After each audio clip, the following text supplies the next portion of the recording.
Yeah, welcome back to the Finding Strength podcast. Today, we are going to talk about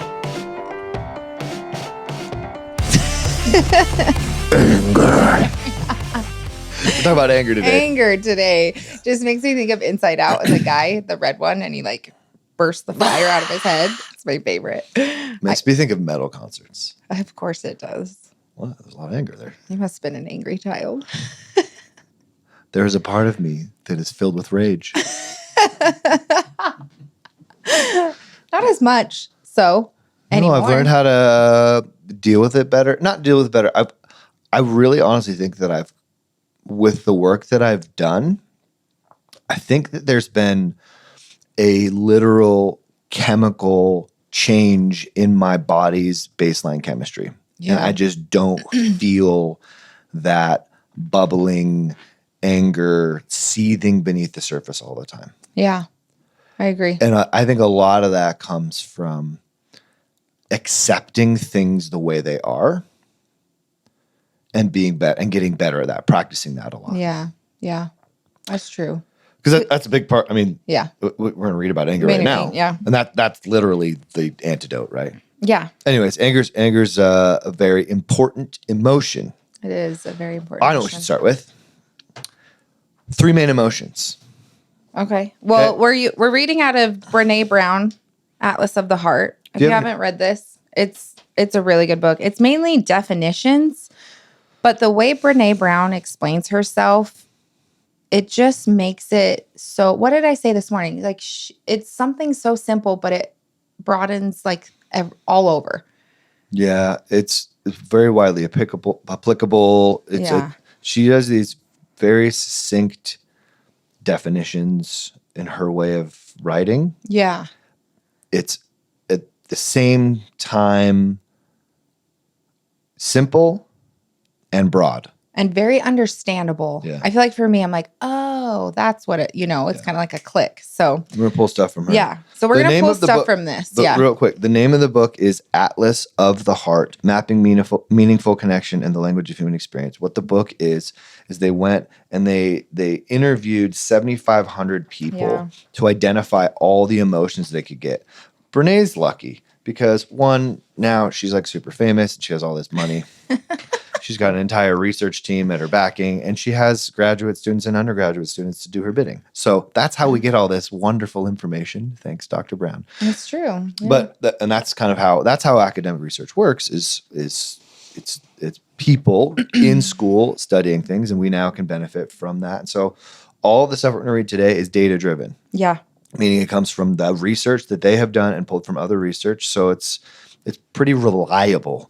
Yeah. It's pretty valid, the information we're going to give you today. Yep. And then we'll weave in our own stories and anecdotes and experience and stuff like that too. But let's start off with... where'd you want to start? You said something. Just barely. The main 3 emotions that come out of the research, they ask 7,500 people to identify all the emotions they could recognize and name when they're experiencing them. Mm-hmm. And the average was? The average 3 was glad, sad, and mad. So 7,500 people, they say, hey, name all the emotions you can. Sad, mad, glad came up more often than any other, but the average was only 3 emotions. Most people can name only 3 emotions. Yep. Glad, sad, and mad. Mm-hmm. So really, and the way that they were written in these written responses that they were asking, I think it's kind of funny. Yeah, it is. Happy, sad, and pissed off. Which is a great Sounds about right. So it's a great way to explain anger. You're just freaking pissed off, man. Well, and that's the human experience. I'm happy, I'm sad, or I'm pissed. Yeah. Which is crazy that it's just those 3 emotions. It seems like it.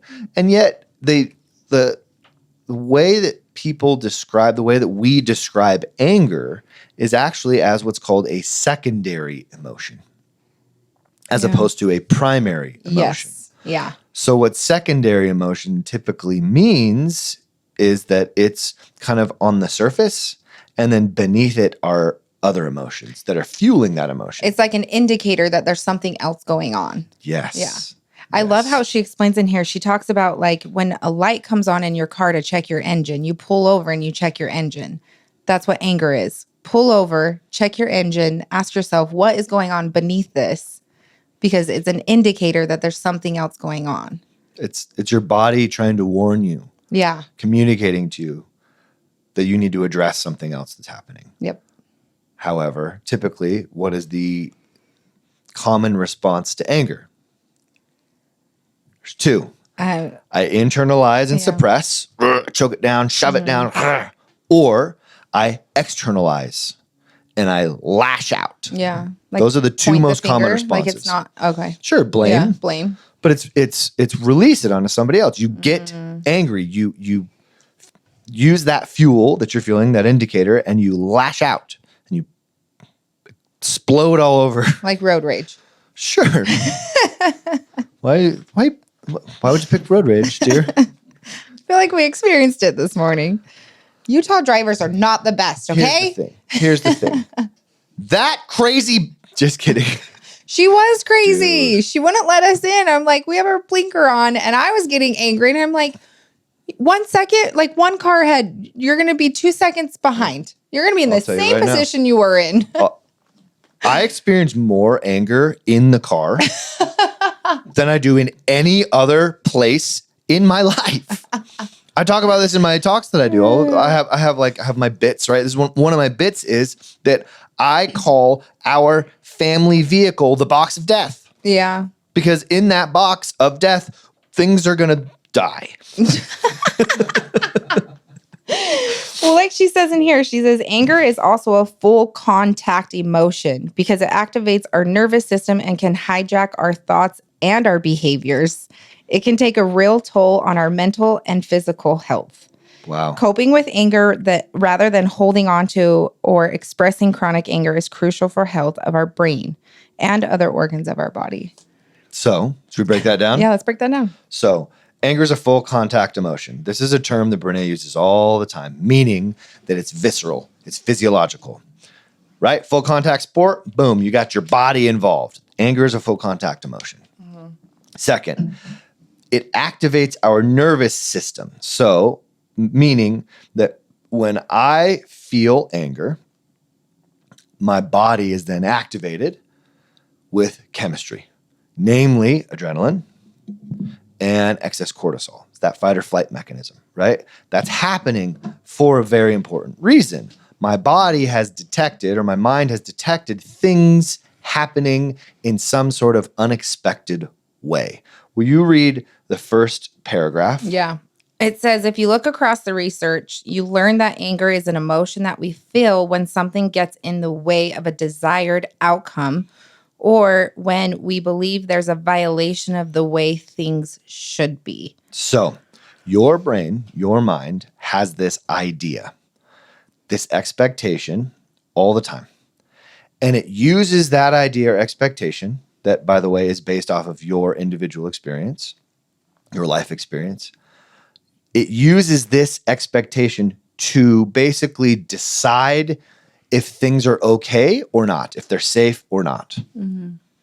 And that's based off of your expectation, your interpretation of how the event should go, how things should be, how this person should act, how you should act, how they should act, how the event should be, how the environment should be, all these things.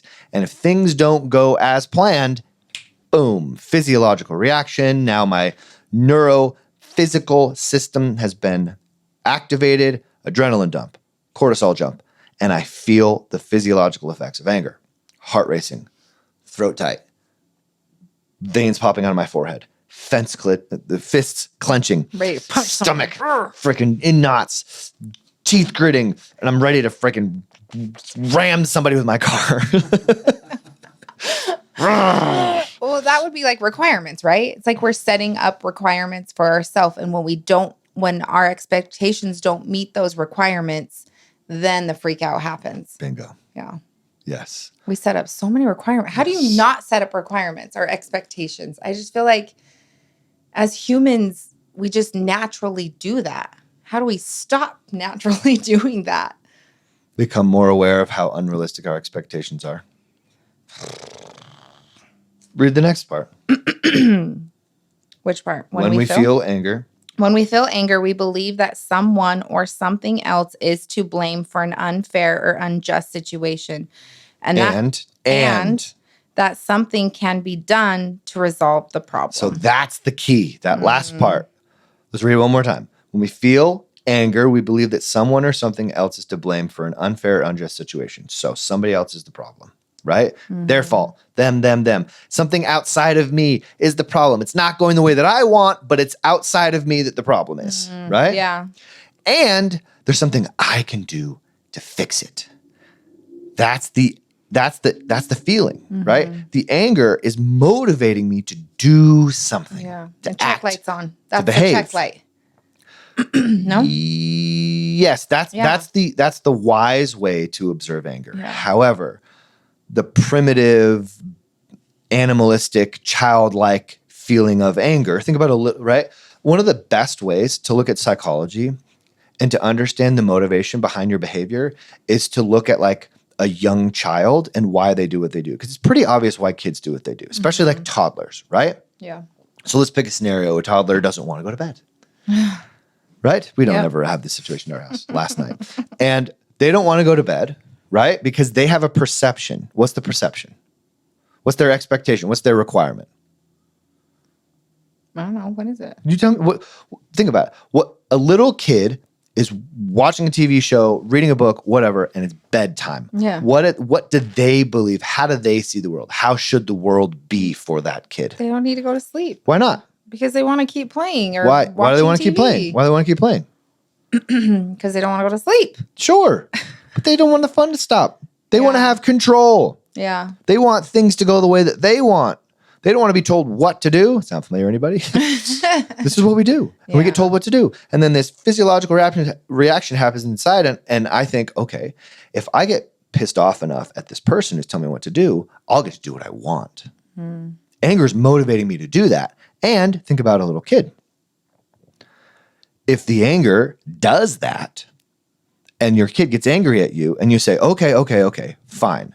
I'll give you 15 more minutes. What do we just do? Gave them control. We rewarded We rewarded their bad behavior. Or Yes. I shouldn't say bad behavior because Their anger natural, is a normal natural, behavior. normal behavior. Yeah. But a parent's job is to help children understand that this behavior isn't going to be beneficial long term. yeah.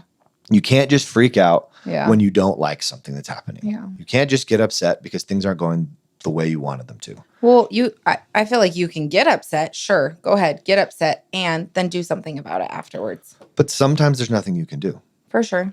That's true. Like That's the point. Making them go to bed. Yeah. That's the point. Yeah. The antidote to anger is realizing that I want things to be different than they are. And they're not. Accepting that things are the way they are is the antidote to anger. And going back to that first paragraph that we read about it can take a real toll on mental and physical health. Regulating and coping with anger rather than holding on to expressing chronic anger is crucial for the health of our brain, right? Yeah. So if I feel angry, right, and I suppress that anger and I shove it down, that affects my nervous system long term. That affects my whole body health long term. That Yeah. creates heart disease.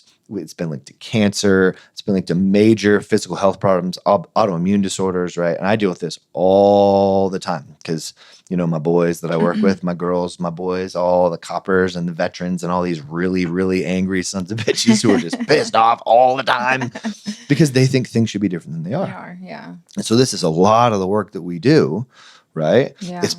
Sexual abuse, huge, right? Yeah. When I experienced sexual abuse as a young person or even as an adult, right? That shouldn't happen. Yeah. This person who I was supposed to trust, they hurt me. So I'm not allowed to be angry about that because if I get angry at the person who's hurting me, what do? It makes it worse. It makes it worse. So I have to suppress, I have to shove that anger down. And this becomes a very common response that I'm suppressing this anger, shoving it down. And over time, that affects my physical health. And suppressed anger has been shown to lead to rage events. That's a big problem. That is a because big rage yeah. events are the thing that creates the most problems for me.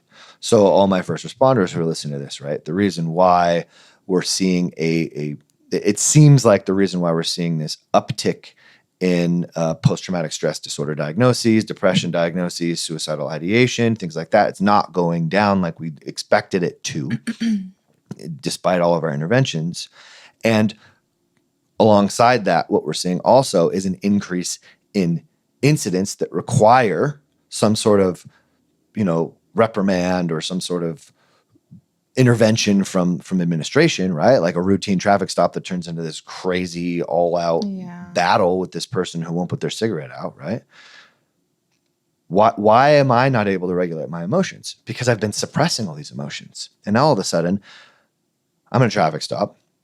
My kid won't go to bed like I want him to. My wife won't act the way that I want her to. My husband won't act the way that I want him to. Things aren't going the way that I expected them to. And what did I do as a little kid? Freak the hell out. Yeah. And it worked. So now deep down inside of me, I go, time to freak out. I'm going to get what I want. And then boom, rage. Yeah. So the antidote again is accept things the way that they are. Wishing them to be different doesn't help you be less angry. Yeah. Right? It's so hard to accept though. I think that's what's so hard with anger, that emotion, is you have to come to that point where you have to accept things are the way they are. And you're allowed to be angry about them. And you're allowed to feel angry about it. There's nothing wrong with being angry. Yeah. You can even say things like, I'm angry. Gosh, this is so frustrating, right? Yeah. Why do you think I love freaking metal music? Everybody, like not everybody, but people make fun of me all the time. Like, why do you like this angry music? Because, dude, I'm literally a freaking angry person. Like, I have this little tiny angry part inside of me that is just pissed off at the world. Because let's be super honest, right? You hear the worst of worst. Well, stories. read what Brene talks about, right? Where's that one? I like what she writes here, where we live in a world where it's much easier to say I'm so pissed off than I feel so betrayed and hurt. Sure. It's even easier to say I'm angry with myself than I'm disappointed with how I showed up. That's where I feel like if we can look past our anger and really see what the issue is and bring that up, then I think it's easier to feel angry and realize I can't change things. Things are the way that they are. Right. Yeah. That's really good. Yeah. Elaborate on that. Well, like we talked about in the beginning, right? It's a secondary emotion. It's like the indicator. That's the check light. There's something else going on. The anger is telling me there's something else going on. And that could be because somebody did something to me, or I didn't show up the way that I wanted to show up and I didn't meet my requirement, right? Mm-hmm. And so I feel like, but it's so hard for us as humans to be like, oh, I'm going to look, how did I play this part? What did I do to be here and be angry? That's so hard to do, and look in the mirror and be like, okay, I showed up this way. Man, that really freaking hurt. I didn't want to show up that way, but I did.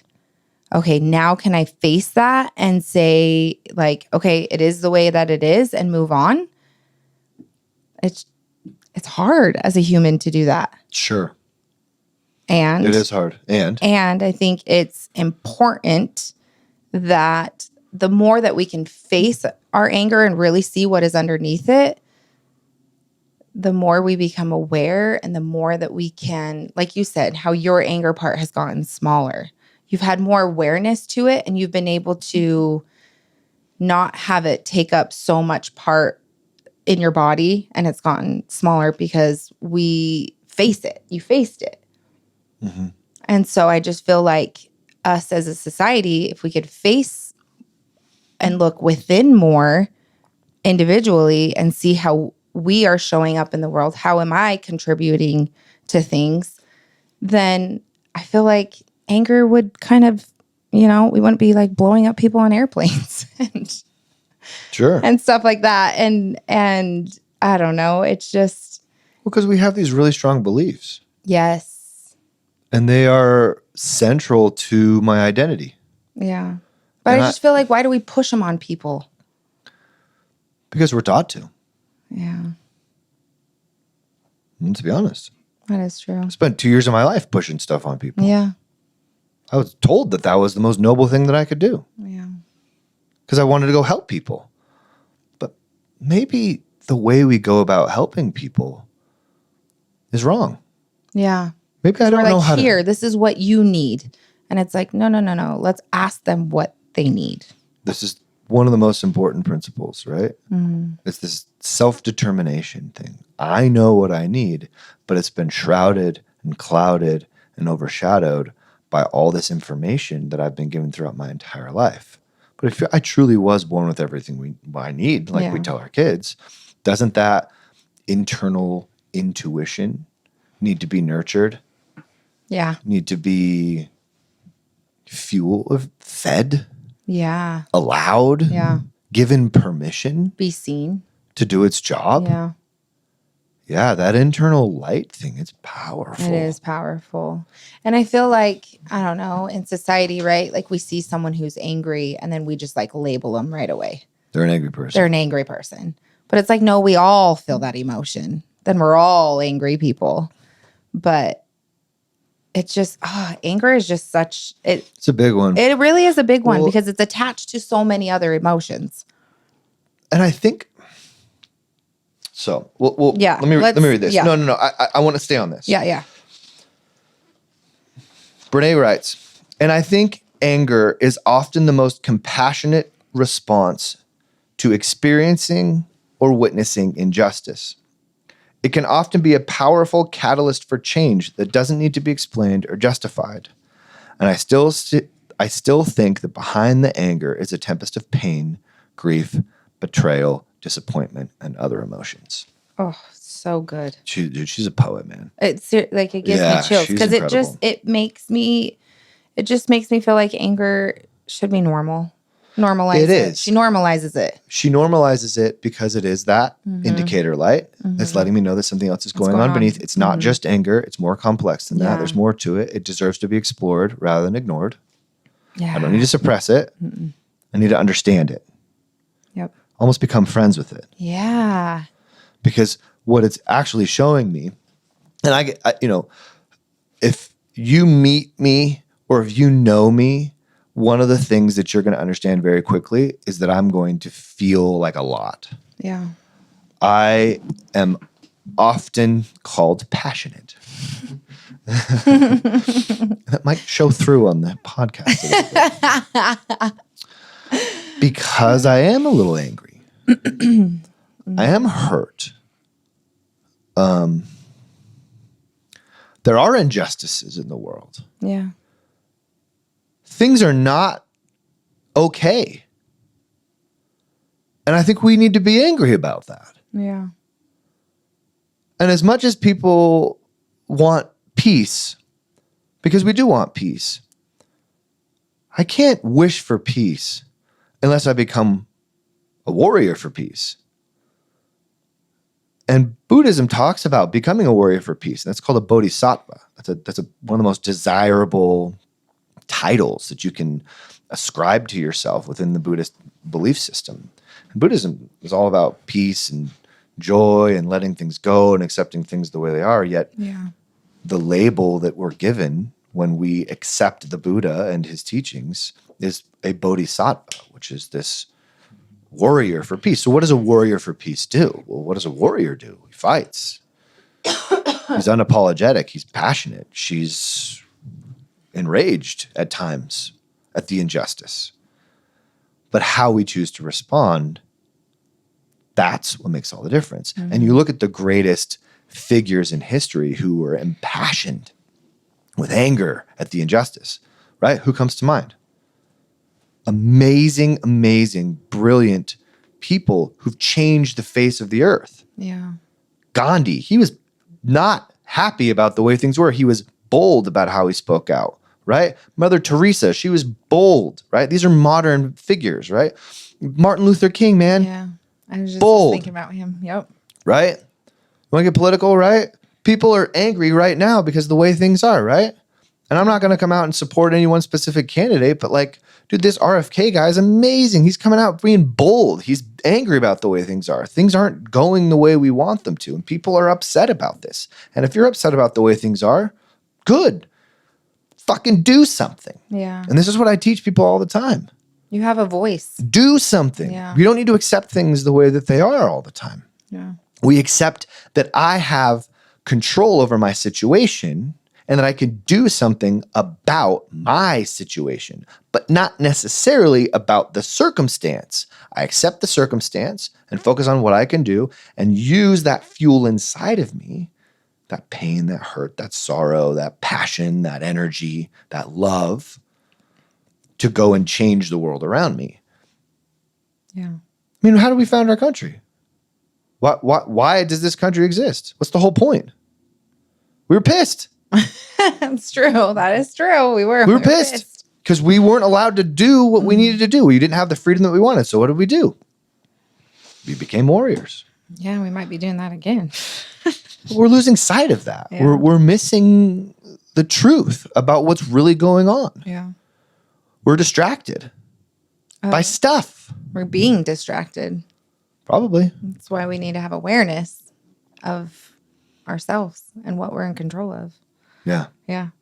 I love what she writes in here too, where we all have the right and need to feel and own our anger. It's an important human experience. And it's critical to recognize that maintaining any level of rage, anger, or contempt over a long period of time is not sustainable. We can't stay angry. We can't. Mm-mm. It will ruin us. Mm-hmm. It will take us out. And that's what's scary about anger. That's why you got to do something about it. That's why you have to recognize it with it. That's why you need to recognize that it is telling you something. And it's up to you to be the one to figure out what it's telling you.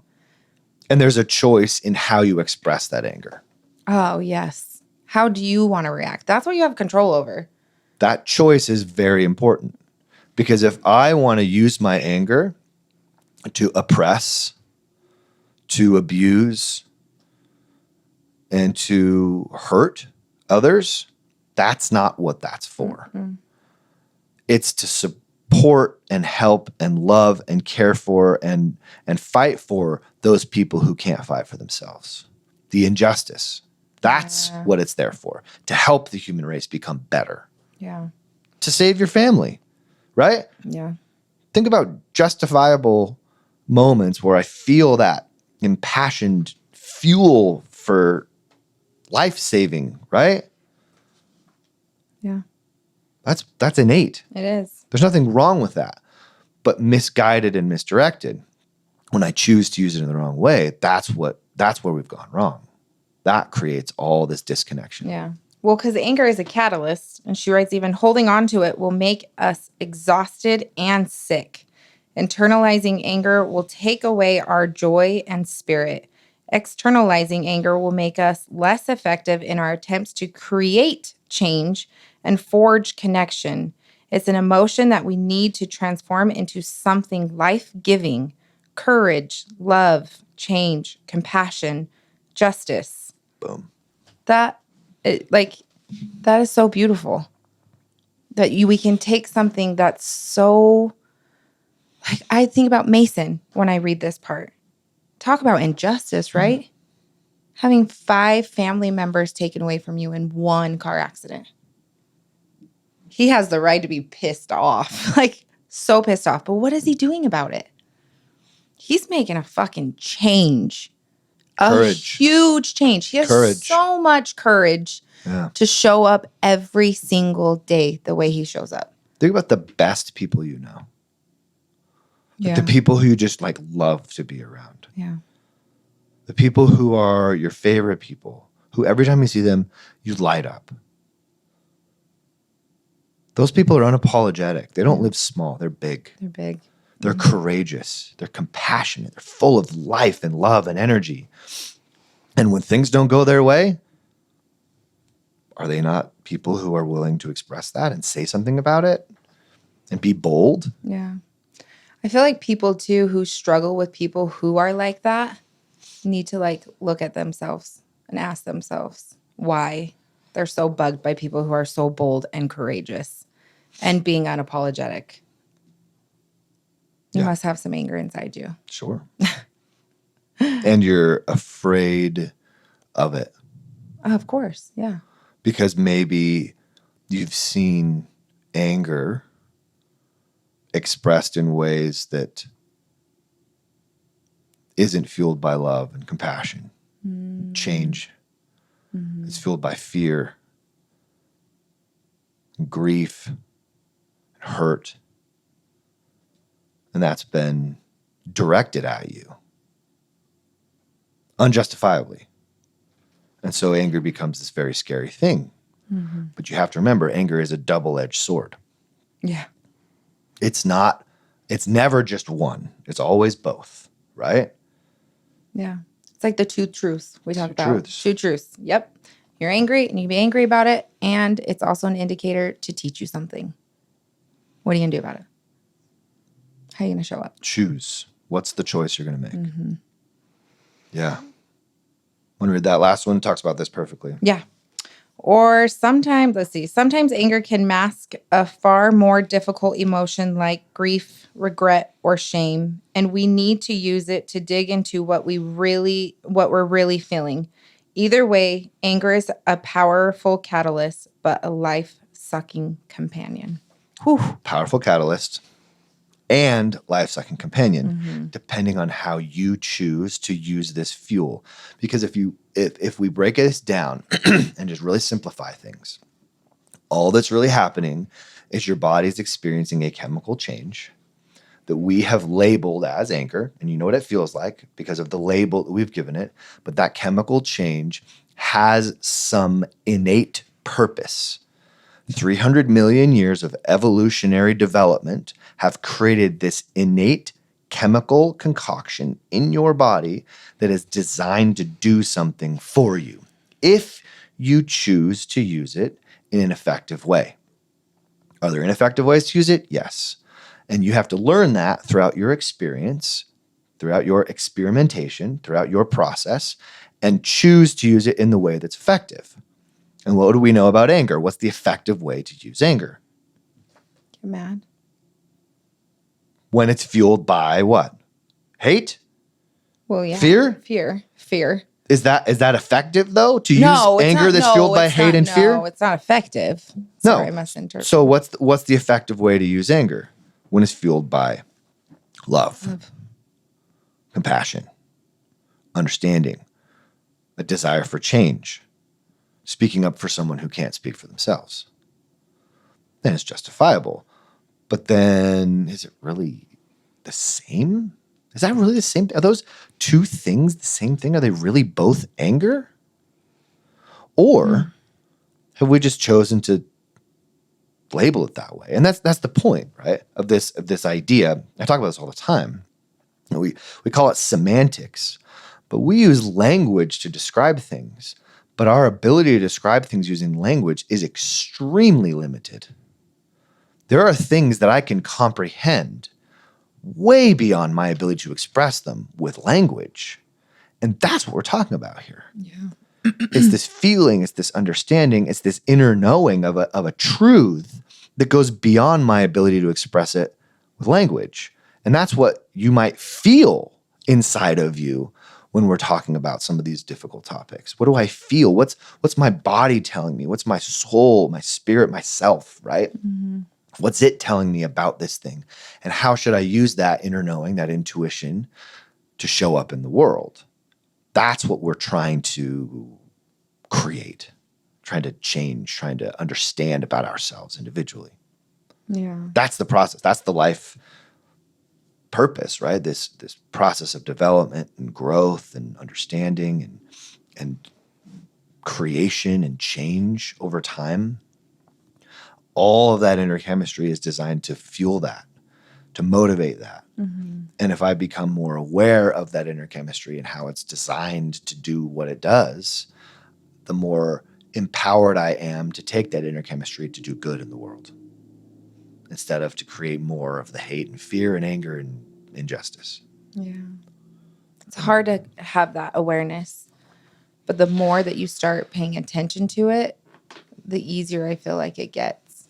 Like, yes. What if we didn't say it's hard? Sorry. Yeah, go ahead. You've just said that multiple times throughout this whole thing. What do you really mean? So, for example, if you're okay with it, yesterday when I got angry, And I feel like normally I'm pretty good about like really telling you what I'm feeling, but my anger showed up.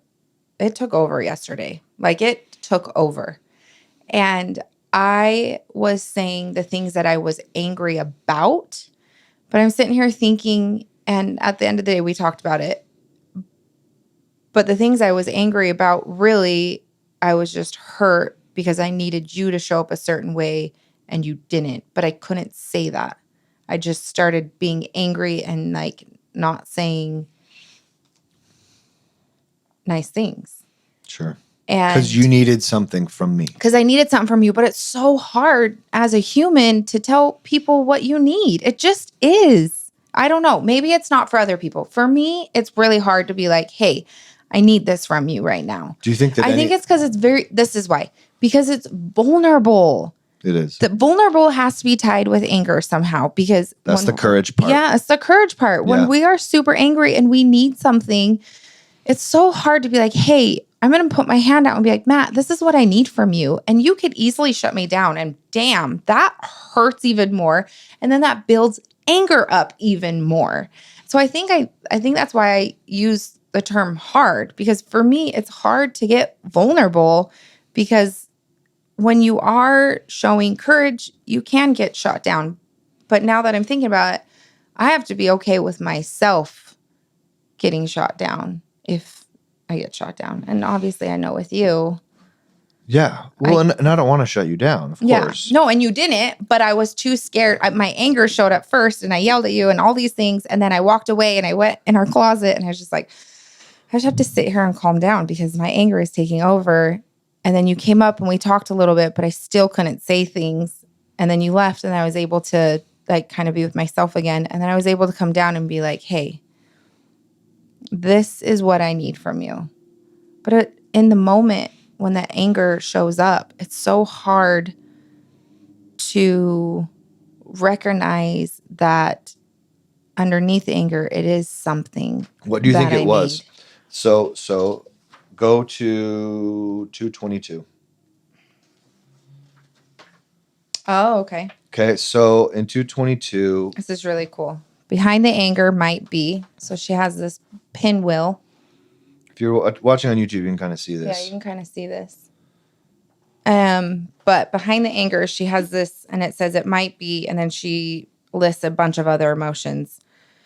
Let's see. Fear, frustration, confusion, grief, sadness, isolation, shame, guilt, jealousy.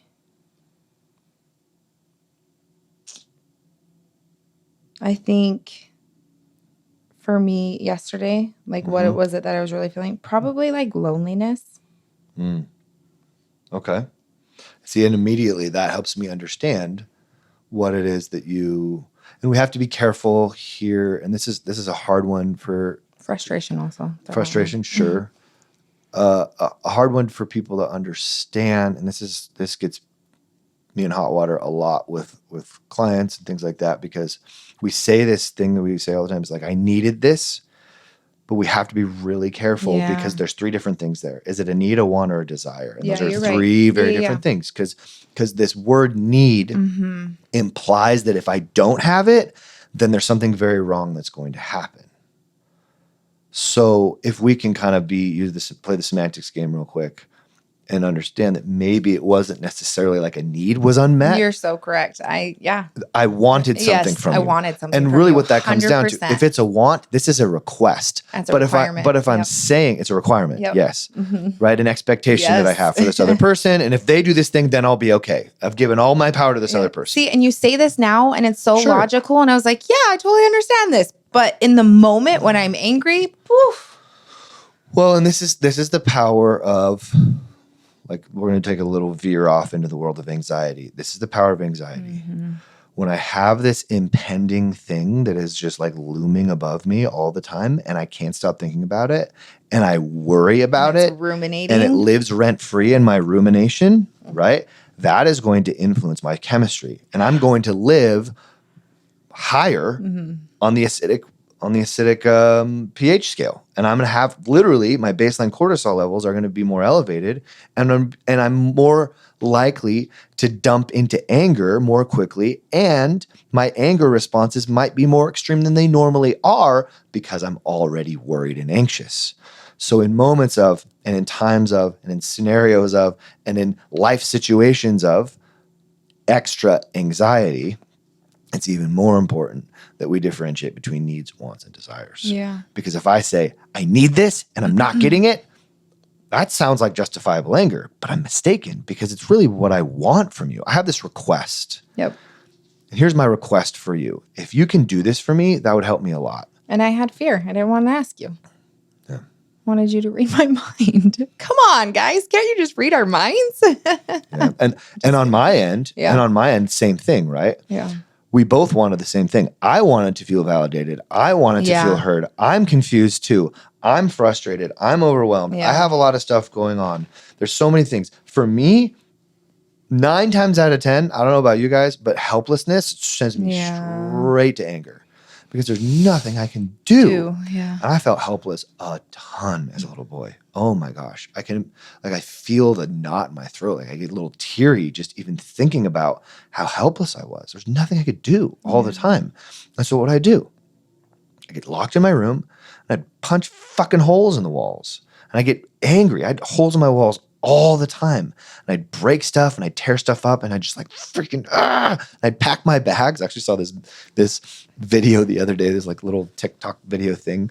It said like, if you were a child of the 80s, and it's this little girl who slams the door behind her. She's freaking out, grabbing her hair. And and she goes over and she grabs the suitcase and throws all her shit in the suitcase. She packs her suitcase. She stands by the door. She goes, and she just sits there. And then she looks at the door. She drops her suitcase and she falls to the ground and starts bawling. And clearly, I resonate with that a little bit because that's how my life has felt. A lot. Anger is an energy. It is. It's powerful. We got to do something with it. Obviously, like that little girl, her energy is she's pissed coming through, but she can't do anything about it because she can't change her situation. And she wishes she could. She wishes she could just run away and pack that bag and make a new life. But you can't. You can't. So what's the answer? Do something about it. Breathe. Get in the cold. Get in the cold. Move. Go exercise. Go find somebody you love. And for me, as a kid, because I couldn't leave my room, I couldn't do anything, it was listening to music. Yeah. That's it. And so I sit there and just listen to music for hours and hours and hours. And I think that's where I learned to meditate. Anyways, I think, this is a tough one. Yeah. Well, and it's still what we went through yesterday is really raw. Yeah. Because it's hard, man. Being married is hard. Yeah, it's not easy. No, this is brutal. And there was a lot of helplessness yesterday. And I wanted to change things. And I wanted to try and fix it. And I wanted to try and make it better. And I wanted things to be different than they were. Well, I think what you brought up, the need, the want, what was there a third one? Needs, wants, desires. Need, wants, and desires. That right there, as soon as you said need, I was like, shit. That's what it was. I'm putting that on the whiteboard. Need, want, desire. Need, want, desire. So our kids can learn that too. Like that helps me understand my own anger. I mean, now that I'm like calmed down and my own fuel. But my own energy. fuel. And I just think the need, the want, and what was it again? Understand? Needs, wants, desires. Need, want, desires. I'll explain desires real quick. Yeah, desires, they're desires of the heart. Okay. This is what I long for. Okay. I desire this. It's not yet met. It's not yet occurring. This desire. But I desire like a desire of the heart would be like I desire love. I desire companionship. Okay, so give me an example of that. Like maybe with yesterday. Maybe I desired you to just the desire yesterday was to feel heard. Okay. To feel connected. Connected, yeah. From me. You wanted me to hear you. And the unmet need was a need to probably be heard, to be validated, sort of, kind of, but not really, because that's more like a want. As I learn about it, like we talk about being validated all the time. Holy crap, man. Yeah. I heard this awesome podcast one time, Jay Shetty, right? Yeah. You want to be happy? Let go of the need for validation. Oh. And I was like, whoa. Yeah, that one's huge. That was like mic drop moment. Yeah. Yeah, because what is validation? It's somebody else telling me that I'm okay. Yep. That I'm valid. My opinions are valid. That I'm right. Oh. That's hard. Yeah. Well, because I just feel like the society we live in today, right? As kids, you get patted on the back. Oh, good job. You're like the best player on the team. You know, like kids, like you see other kids get recognition from adults, and that's what we want. And then we become adults, and it's like, well, we still want that. I needed to feel safe. Yeah. I needed to feel safe again. I needed to feel some security in our relationship. Yeah. And I wanted to feel validated. And I desired to have you hold me. Connect. That's what popped in my head. Yeah. Create that moment of it's okay. Yeah, I think that's probably what it really was. Yeah. But I mean, people might describe needs, wants, and desires differently. Yeah. But no, that was really helpful for me. As soon as you said need, I was like, damn it. Well, because we confuse needs and wants all the time. Yeah. We really do. And that's the whole lesson of requirements, right? Is I have this unmet expectation, right? This requirement of the way that things should be. And because it's not going according to the way that I think it should be, I'm now, according to me, justifiably angry. However, I'm not justifiably angry. I'm just pissed off that things aren't going the way that I want them to. Yeah.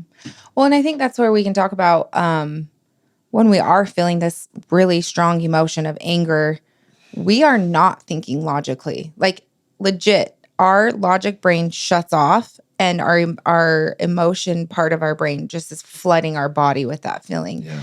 And so that is why it's really important to walk away and try and breathe, like you said, and get calm, and then come back and address it with whatever situation you're in, and then address it logically. And that makes a huge difference. It does. Because anger does drive our emotions to do things that we might regret. Yeah. And in the moment, the need during a moment of anger, honestly, might be a little bit of nervous system regulation that can come from, breath and stuff like that. But honestly, Jordan Peterson's big on this. He says, go eat some fat. Go find something fatty and eat it. Yep. Nuts. Wow. Cheese, right? Not sugary, because that's going to create an insulin spike and then drop again, and you're going to feel angry soon. You want sustainable energy. Get some fat in the body. Yeah. Eat a little bit of protein and fat. That'll change your nervous system. It'll regulate it. It is so fascinating that we are learning what food does to our bodies and our emotions. It's crazy. It is like blowing my mind. It's crazy. Yeah. It's cool. It is so cool. And it sucks because well, and what are some good go-tos for that, right? If I'm feeling it, like cheese, nuts, protein, like a yogurt, like a Greek yogurt. Yeah. Avocado would be great. Yes. Yeah, avocado would be great. Right? Egg. Just something simple, quick, easy snack, but don't go for the chips and the sugary garbage and the comfort foods, because that is going to create an insulin spike and drop, and you're going to end up angry again. And you can create addictive patterns and dopaminergic rewards to those things. I'm pretty sure, but shame follows that after. Yeah. Think about binge eating and how that works, right? Yeah. Yeah, that's why I literally have on hand we call it block cheese in the house. Block cheese we do. Medium cheddar cheese blocks from Costco and nuts all the time. I tell all my clients this, right? I'm like, dude, go get nuts from Costco. And they're like, why? I'm like, when you're pissed off, upset, whatever, go grab a handful of nuts, go sit outside, go get in the sun and just freaking eat nuts like you're freaking ape, dude, and just munch on them. And I've had guys come back and be like, dude, that works. I'm like, I know. It's true, because you're monkeys. Right, it's because you're a monkey. It's true. That's true. So funny. Well said. Well said. So, do you want to do a recap and then call it a day? The last. Do you want to go to 226 and go over the last 3 that she writes about? Yeah, let's do it. You want to read them, or do you want me to do it? Oh, I don't care. I'll read the first one. You read the second one. Bingo. Third we'll one? read the third one in unison. Just kidding. No, we won't. All right. So she writes on here. So these three are her way of, let's see. Yeah.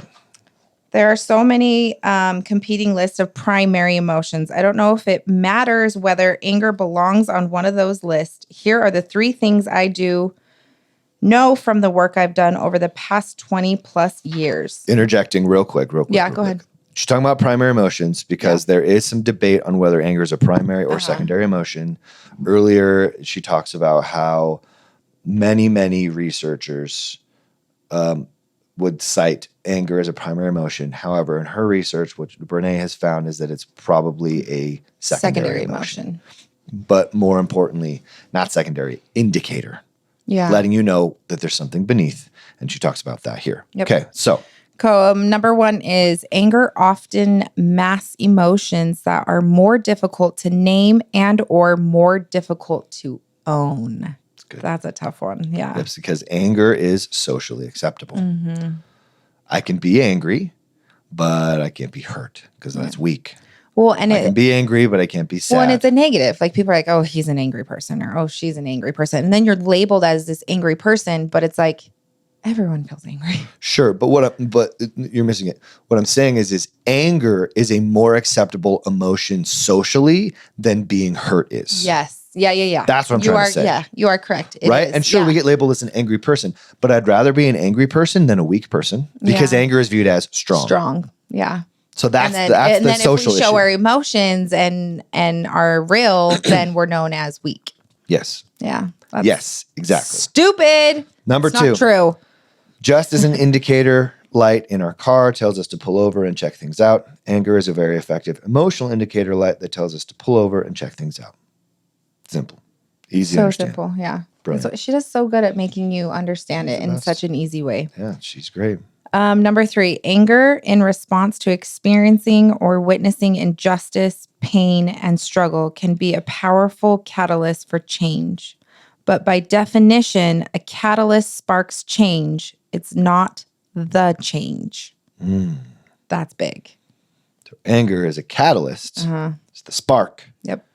But it is not the change. And then it goes on to you. That's why I say that's when you have to choice. look within you and what am I going to choose to make the change? Anger, usually rooted in fear, right? It's probably the most primary emotion that fuels anger. Excuse me, is probably fear. If I recognize that I'm actually afraid, if I recognize that I'm actually hurt, or sad, or grieving, I can then use that fuel, anger, to choose courage, compassion, understanding, action.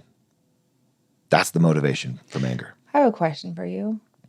Since you deal with this a lot with clients, what is it that is hard for people to choose courage, to choose action, to choose something else rather than just being angry all the time? Is it because it's scary? It's because, and there's a very long answer to this, so I'm taking a moment to make it as succinct as possible. Yeah, sorry, I kind of threw him on the spot. No, that's a really good question. Because you get a lot of angry people in your office. One, it's socially acceptable to be angry. Okay. It does create change, and it is very protective. Okay. If I'm angry, I'm going to keep people at a distance, and I'm probably not going to get hurt as much as if I'm a people pleaser, overly compassionate, or something like that. Does that make sense? Mm-hmm. And when I say overly compassionate, I mean like to a fault, where I just give my sense of self away to other people all the time. Okay. Does that make sense? Yeah. But I think the reason why we do what we do always comes down to the same, like why I do the same habits that are not effective, that aren't helping me, is because I believe that's who I am. I over-identify with that thing, and I ascribe it as my identity, my sense of self. I'm an angry person. I'm not courageous. Belief. I'm scared. I'm this. I am that. But when we really get all the way, we dig down into the work and we've really come to the end, we find that our nature that's been covered up by all the trauma and experience and life lessons and bullshit from religion and society and the government and the educational institutions, all these things that are trying to suppress us and keep us underneath all that. When you rip it all away, you find that you literally are love. That is who you are. That is what you are. And when you use that, courage is simple, readily available. Easy? Would you say easier? It has to be difficult. You focus? Okay. It has to be a challenge to choose courage, because I have to face the fear and move through the fear and on the other side. And that's always uncomfortable and painful and scary. Courage cannot exist without fear. And that's why anger can be powerful, because it can be the catalyst, the spark that pushes me through that fear on the other side to be courageous. Yeah, you said belief, and I was like, that is it. It really is. It always is. What we believe we are, we act that out in life. And if you have a belief that is not serving you, like, I encourage you, go do the work. Do work. And fortunately, for listeners of this podcast, we have an event coming up. Yes, we do. And on July 27th, we actually have a new venue now. That's this big, massive, gorgeous venue, 300 seats. It's going to be incredible. Yeah. We're hoping to fill it, so please come. If you need financial aid or assistance, reach out to the podcast. Obviously, we have the code Slapshot Regatta. We're putting out the Eventbrite. It will be available on all our social media very, very soon. But one of the things that I'm going to do in my section is we're going to work on this very thing. Yeah. We're going to work on beliefs. Beliefs. And understanding ourselves and how we see ourselves and how to change that, but primarily how to understand what is my core belief about myself. To be a big part of what we do. That's a huge thing too, to understand like why you do or react the way you react. Huge and game changer, a complete game changer in life. Why I do what I do and why I want to change what I do. Yeah. Say that again. Why I do what I do and why I want to change what I do. If you figure out those two things, boom.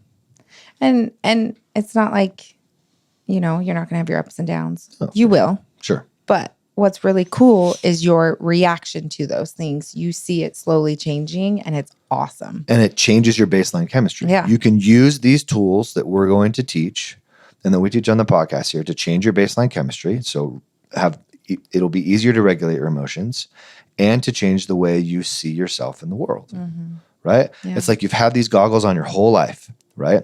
And you see the world one way and you don't even know these goggles are on. And then all of a sudden you take them off and you're like, oh my gosh, look at all this color. Yeah. Look at all this beauty. I didn't even know that was there.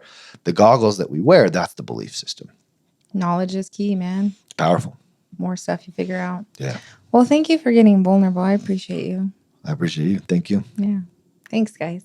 Finding Strength podcast is sponsored by Avantacool. Avantacool. Avantacool. It's a fun word to say. It is a fun word to say. What is Avantacool, Matt? Avantacool sells cold plunges. Avantacool sells infrared saunas. Check out Avantacool at avantacool.com. If you use the code STRENGTH24, you will get a discount of 25% off any Avantacool products. How amazing is that? That's a good discount. It really is. Yeah. Do you like our cold plunge? I love it. It's nice, huh? It is really nice. It's great. Stays clean. Stays clean. Perfect. Whatever temperature I want it to be at, I can set that, and it's great. Yep. We love it. Go check them out. Every penny. Check them out. Avantacool.com.